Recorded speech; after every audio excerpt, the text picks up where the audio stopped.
Olá pessoal, tudo bem? Como vão todos? Eu trouxe aqui comigo hoje um questionário. Vamos passar aqui para vocês verem rapidamente. Esse aqui é o questionário número 1 da nossa disciplina de genética, na realidade, a disciplina de adaptação, DP, que é uma disciplina curta, só foram apenas 2 dias de aulas, então um tempo muito curto. Dessa maneira, eu gostaria de fazer um extra com vocês, corrigindo uma lista de exercícios que são os que eu vou utilizar para poder criar a nossa prova de avaliação. Se vocês puderem acompanhar comigo, vamos lá, vamos começar a nossa lista de exercícios pela questão número 1, onde eu pergunto o que é hereditariedade. Então, pelas nossas aulas, a gente viu que hereditariedade, na verdade, é um fenômeno natural que acontece nos seres vivos. Esse fenômeno natural, ele caracteriza-se pela passagem de informações de um ser vivo para outro ser vivo da sua própria descendência.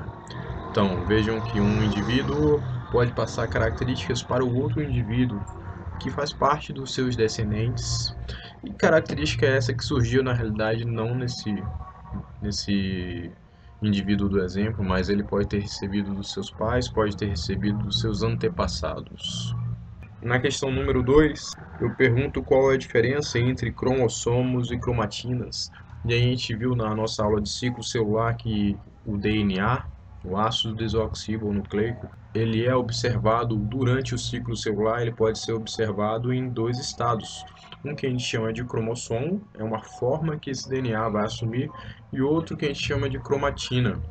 Dependendo do momento que você está olhando para esse ciclo celular, ou você vai enxergar o DNA na forma de cromossomo, ou você vai enxergar o DNA na forma da cromatina.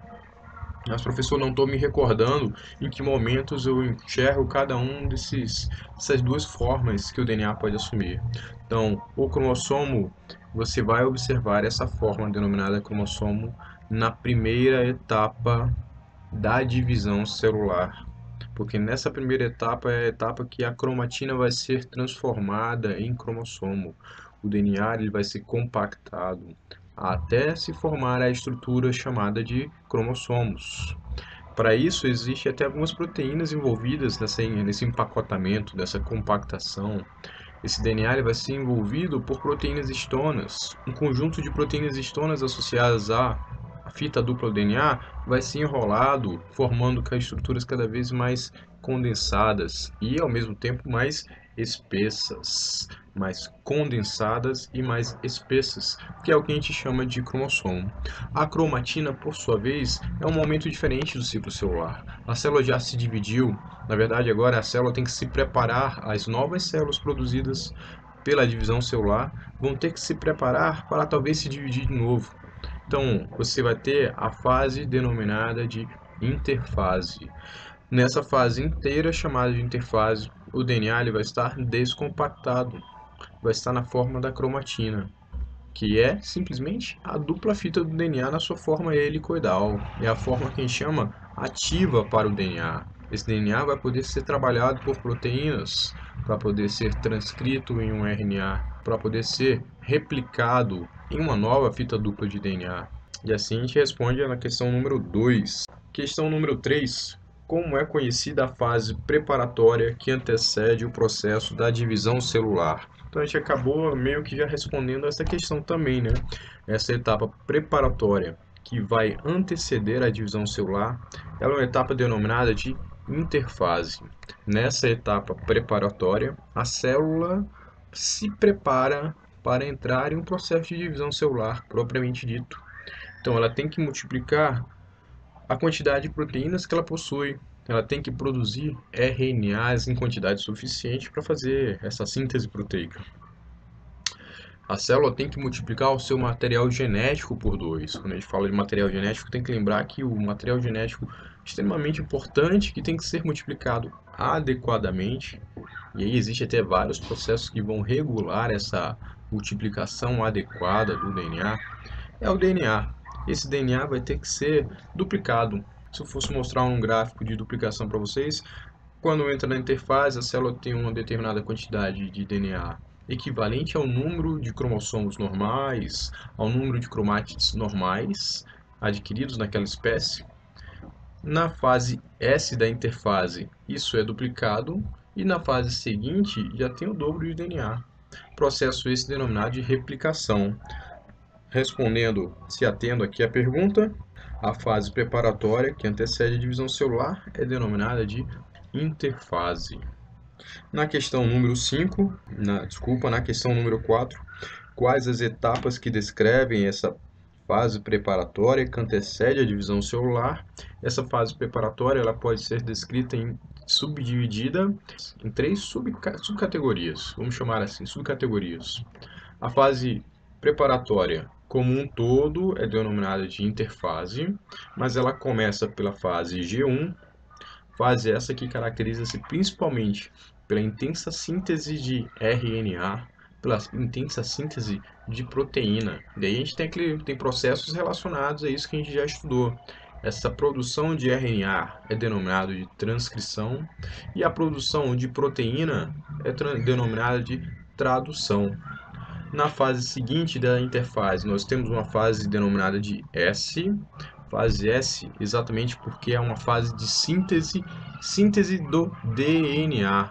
É a fase que o DNA está passando pelo processo de replicação, para ele deixar de ser uma fita simples de cromatina, uma dupla fita simples, uma dupla fita de cromatina, e passar a ser agora duas duplas fitas idênticas de cromatina.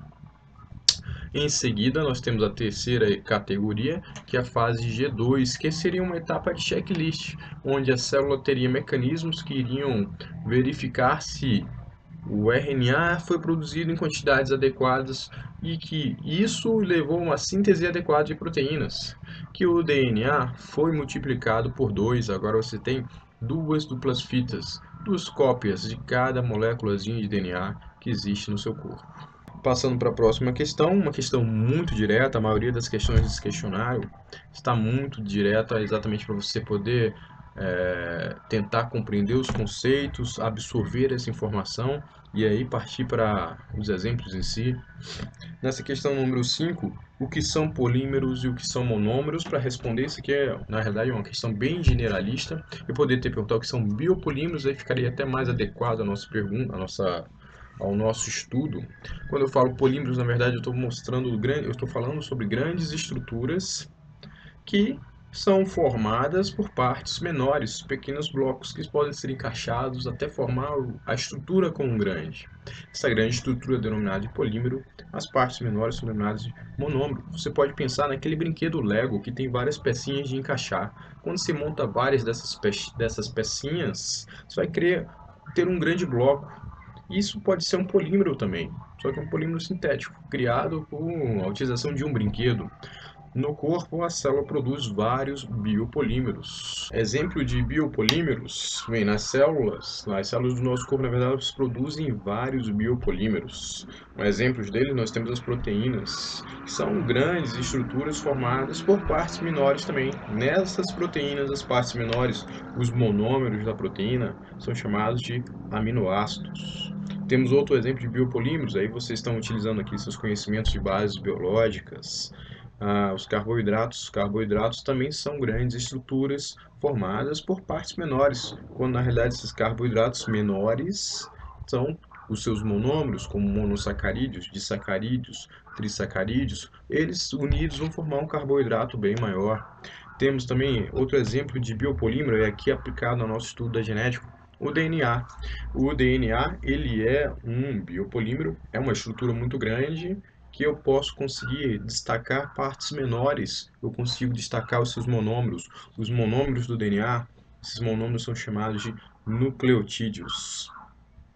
Próxima pergunta: qual o polímero responsável pela hereditariedade e que é estudado na genética? Questão número 6. Na genética, o polímero estudado, acabei de responder para vocês na questão número 5, são as moléculas dos ácidos nucleicos, na realidade. E aí você tem o principal deles, que é o mais visto, na verdade, a molécula do DNA, em que você vai ter todo um código associado lá a essa molécula do DNA, que vai garantir o processo da hereditariedade.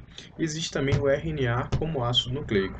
O polímero principal seria o DNA, E seus monômeros, por consequência, são os nucleotídeos do DNA. Lembrando que mais à frente tem uma questão que vai solicitar a diferença entre os nucleotídeos do DNA e o RNA, e eles realmente não são iguais, embora em alguns momentos vão parecer. Na questão número 8, explique a estrutura da molécula de DNA. Então, a estrutura da molécula de DNA, na realidade, ela é uma dupla fita helicoidal formada, cada uma das cadeias, por nucleotídeos. Nucleotídeos do DNA. Se eu for especificar a estrutura de um nucleotídeo do DNA, esse nucleotídeo tem que ter, cada um dos monômeros vai ter 3 partes. Um monômero vai ser formado já por 3 partes. Um monômero do DNA, um desses nucleotídeos vai ter que ter uma molécula de fosfato que está ligado a um açúcar. Esse açúcar é uma pentose. No DNA, essa pentose é denominada de desoxirribose. Do outro lado dessa pentose vai estar ligada uma base nitrogenada. No DNA nós temos 4 possibilidades de bases nitrogenadas. Apenas uma delas é que vai estar ligada a esse açúcar desoxirribose. Então, poderia ser uma base nitrogenada chamada de adenina, outra chamada de timina, ou poderia ser uma citosina, ou poderia ser uma base nitrogenada de guanina. Cada uma dessas vai ser um nucleotídeo diferente, vai estar presente em um nucleotídeo diferente. Na questão número 9, o questionário solicita uma explicação sobre o processo de replicação do DNA. Então a gente tem que lembrar que esse processo de replicação do DNA vai se utilizar-se de 3 proteínas. Então você tem uma proteína denominada de helicase, uma proteína denominada de DNA polimerase e uma proteína denominada de RNA primase. Essas 3 juntas, na verdade existe até uma quarta, a topoisomerase, mas para simplificar bastante o nosso processo aqui, vamos tratar apenas da ação dessas 3. A enzima helicase vai ter o papel de abrir, quebrar as ligações dos nucleotídeos de uma fita com da outra fita, fazendo com que essas duas fitas se separem. Esses nucleotídeos eles eram complementares, então eles agora estão separados sob a ação da helicase, que vai lá agir entre essas ligações dos nucleotídeos, cortando essas ligações. Na sequência, a enzima RNA primase vai marcar uma posição específica na cadeia de nucleotídeos de uma das duas fitas, para que agora a enzima DNA polimerase consiga reconhecer essa posição e trabalhe ao longo da dupla fita, ao longo da fita marcada, complementando ela com novos nucleotídeos. Essa RNA primase tem esse nome de RNA primase porque na realidade a marcação que ela faz na fita de DNA é adicionar de maneira complementar alguns poucos nucleotídeos de RNA que vão ser reconhecidos pela DNA polimerase. Como é a DNA polimerase, ela sempre trabalha em um sentido único, que é o sentido que ela consegue reconhecer os nucleotídeos. Então vejam, ela só trabalha em um sentido. Normalmente uma das fitas vai estar com o sentido que ela sabe trabalhar, a outra fita complementar do DNA vai estar no sentido que os nucleotídeos estão invertidos em relação ao que ela sabe ler. Então, na fita que os nucleotídeos estão dispostos na posição que ela já sabe reconhecê-los, essa fita vai sofrer a síntese contínua de DNA. Na fita de nucleotídeos que os nucleotídeos estão invertidos em relação ao que ela sabe reconhecê-los, ali nessa fita vai ser feita uma síntese denominada de descontínua.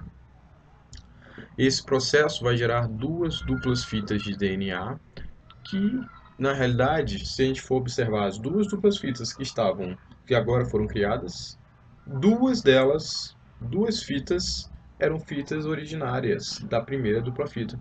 Então essa fita mãe, vamos dizer assim, foi utilizada para se criar complementares, criando agora duas duplas fitas de DNA. Processo esse então denominado de semiconservativo, está conservando parte da informação original. Na próxima questão, Quais as principais diferenças entre o DNA e o RNA? Uma questão muito simples, vocês com certeza sabem responder perfeitamente. Pelo que vi nas nossas aulas, vocês estão muito preparados para esse tipo de questão. Bem, a primeira diferença entre o DNA e o RNA é que o DNA ele é uma fita dupla, helicoidal. O RNA ele é uma fita simples. Então, essa é a primeira diferença. Temos no DNA duas cadeias de nucleotídeos que estão complementadas uma com a outra, e no RNA uma cadeia só de nucleotídeos, que os nucleotídeos estão ligados em sequência. Segunda diferença, quando a gente fala do açúcar que está presente no DNA, esse açúcar é a desoxirribose. A pentose do DNA é a desoxirribose. Por isso o nome do DNA é até DNA, é ácido desoxirribonucleico. Quando a gente fala do açúcar presente no RNA, é uma ribose. Aquele açúcar é uma ribose e vai dar isso. Isso vai levar a denominação de RNA, que é ácido ribonucleico. A terceira diferença entre a estrutura do DNA e a do RNA, aí a gente vai falar agora da base nitrogenada. A base nitrogenada presente no DNA, essa base nitrogenada, na verdade, você tem 4 possibilidades. Estão lembrados da questão anterior? Poderia ser uma adenina, uma timina, uma citosina ou uma guanina. Uma só dessas 4 possibilidades estaria num nucleotídeo qualquer do DNA. Na base nitrogenada, o DNA tem uma base nitrogenada de adenina, o RNA também tem. O DNA tem uma base nitrogenada de timina, o RNA não tem. No lugar da timina vai ser uma base nitrogenada de uracila. Aí as outras duas bases nitrogenadas, elas são semelhantes. Existe uma citosina no DNA, que também tem no RNA. Existe uma guanina no DNA, que também tem no RNA. Fora essas diferenças, os nucleotídeos vão ser bem semelhantes. Se eu pegar um nucleotídeo de adenina do DNA e compará-lo com um nucleotídeo de adenina do RNA, aí é uma questão de pegadinha, mas isso aqui é muito simples, basta você raciocinar um pouquinho que você vai conseguir compreender. Esses dois nucleotídeos vão parecer semelhantes, mas os seus açúcares, as suas pentoses são diferentes. Então os nucleotídeos, por consequência, são diferentes também. Na próxima questão, quais os principais tipos de RNAs? Nós temos 3 tipos básicos de RNAs. Um RNA mensageiro, ele é a própria mensagem na realidade. Ele está trazendo a mensagem vindo do núcleo, que era o código genético escrito no DNA, lá para fora, lá para o citoplasma, mais especificamente para o ribossomo. Tem um RNA transportador. Esse RNA transportador ele vai ter a função de transportar aminoácidos lá do citoplasma para os ribossomos, que será o local produtor das proteínas. E tem também o RNA ribossômico. Esse RNA ribossômico, olha o nome dele, ribossômico. RNA ribossômico, ele é o RNA utilizado para se criar a estrutura do ribossomo. Aquelas parte menor arredondada, a parte maior arredondada, que vai ser encaixada uma na outra para poder se criar, se traduzir a proteína, aquilo que a gente chama de ribossomo só é criado graças ao RNA ribossômico transcrito lá dentro do núcleo da célula. Próxima questão número 13. O que é transcrição do DNA? Então, aqui a gente está falando já de um processo novo. A transcrição do DNA é o fato de, olha o exemplo. Se eu mandar você transcrever algo que estava no meu quadro, quando eu estava explicando a matéria, o que você estava fazendo? Você literalmente ia pegar a sua caneta e ia começar a copiar o que estava no quadro no seu caderno. Isso é transcrever, pessoal. Transcrever é você fazer uma cópia, utilizando as suas letras. Em vez de utilizar a minha letra que estava no quadro, você estava utilizando as suas letras. Então veja, o processo de transcrição é o processo que vai criar uma cópia da informação que está escrita no DNA, agora nas letras do RNA.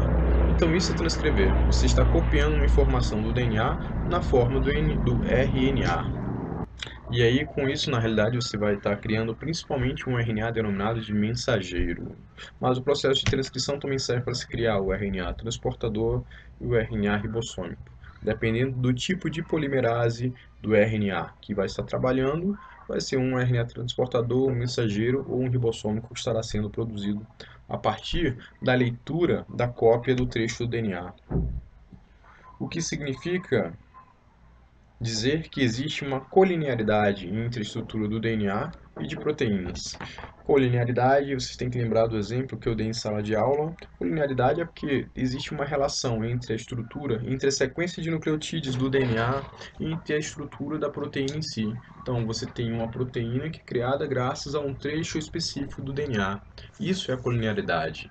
A sequência de nucleotídeos do DNA, o ribossomo lá no citoplasma tem uma maneira de ler essa sequência. Ele lê 3 nucleotídeos de cada vez. Porque isso é um códon, é algo que a gente chama de códon, é uma trinca de nucleotídeos. E esse códon, ele significa que um aminoácido específico vai casar com esse trio de nucleotídeos. Um aminoácido vai ser descrito por esse trio de nucleotídeos. Isso é colinearidade. Se eu tenho vários trios de nucleotídeos sucessivos ao longo da estrutura do DNA, de uma das fitas do DNA, e isso vai descrever aminoácidos específicos e a posição desses aminoácidos na estrutura da proteína, colinearidade. Existe uma relação direta entre o tipo de aminoácido e um trio de nucleotídeos do DNA, a posição do aminoácido na proteína e a posição do trio de nucleotídeos no DNA. Próxima questão. Questão número 15, o que são códons? Acabamos de responder essa questão. Então, relembrando aí, códons são trios de nucleotídeos que vão significar alguma coisa na construção da proteína. São trios de nucleotídeos que podem significar um aminoácido específico em uma proteína ou uma sinalização de parada, por exemplo, na construção dessa proteína. Questão número 16, quais as funções? Aí tem um errinho aqui, que depois eu corrijo na próxima leva de questionários. Quais as funções dos principais tipos de RNAs no processo de produção da proteína? A gente meio que já respondeu essa questão também. Existem 3 tipos diferentes de RNAs que foram produzidos pelo processo de transcrição. O primeiro RNA é o RNA mensageiro. Esse RNA mensageiro ele vai servir como uma mensagem mesmo. Ele, na verdade, é a própria mensagem que representa a informação genética que estava escrita no núcleo da célula. Essa mensagem é levada para o ribossomo poder saber qual é a receita para se criar a proteína. O RNA mensageiro é a própria receita. Tem o RNA transportador, que ao ser transcrito, esse RNA transportador vai no citoplasma começar a se ligar a certos aminoácidos e transportar esses aminoácidos para o ribossomo, poder utilizá-los. O outro tipo de RNA é o RNA ribossômico. RNA ribossômico, pessoal, só lembrar do nome do RNA. RNA ribossômico vai ser utilizado para criar a estrutura do próprio ribossomo. Esse ribossomo, a estrutura que a gente chama de ribossomo, a organela citoplasmática que fica aderida à membrana do retículo endoplasmático rugoso, esse ribossomo só é criado graças à produção do RNA ribossômico. Próxima questão agora. Descreva resumidamente e com as suas palavras como ocorre o processo de produção das proteínas. E aí, para isso, descreva em sua resposta o papel do RNA mensageiro, do RNA transportador e do RNA ribossômico. Então, eu começaria respondendo, falando do processo da transcrição em si.